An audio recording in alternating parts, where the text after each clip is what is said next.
Toujours est un mot rusé. Beaucoup de situations dépendent de la personne. La connaissance externe et interne sont les choses plus importantes pour survivre dans le monde.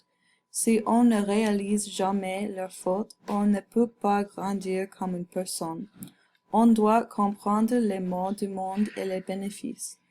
Je pense que le problème principal avec le matérialisme est son capacité d'interrompre et d'arrêter le destin de quelqu'un.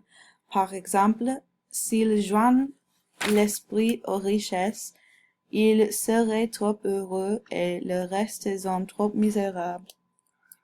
Aussitôt qu'on change leur vie pour l'avidité, seulement les mauvaises choses viendront. L'avidité peut changer quelqu'un. Au lieu que si nous retournons dans notre monde, seulement avec 12 moutons chargés de cailloux d'Eldorado, nous serons plus riches que tous les rois ensemble. Nous n'aurons plus d'inquisiteurs à craindre et nous pourrons aisément reprendre Mademoiselle Cunégonde.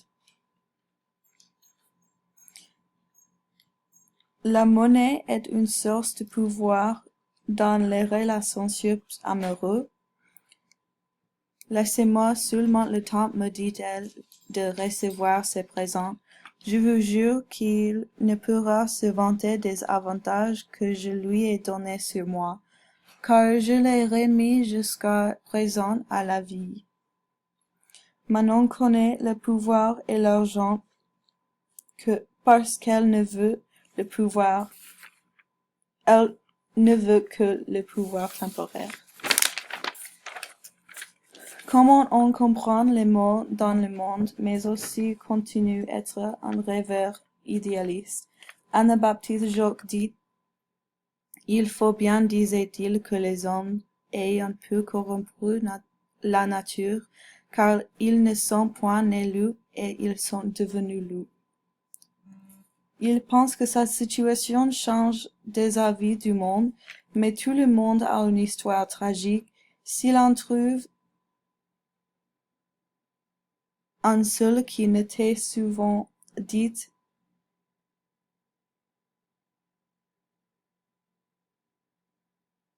maudit sa vie et qui ne se soit souvent dit à lui-même qu'il était le plus malheureux dans les hommes, jetez-moi dans la mer la tête de la première.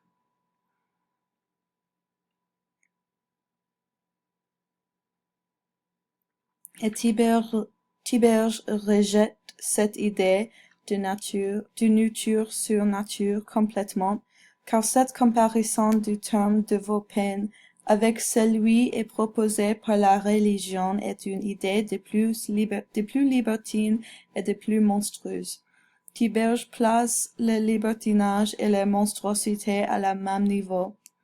Candide et Chevalier n'échappent jamais le déterminisme d'un monde matérialiste, parce que d'abord ils sont une partie du monde et on ne résiste pas ça. Deuxièmement, parce qu'ils traitent leurs amants comme possession. Ajoutez que l'amour suffisait seul pour me fermer les yeux sur les fautes. Chevalier perd sa clarté et sa raison avec Manon.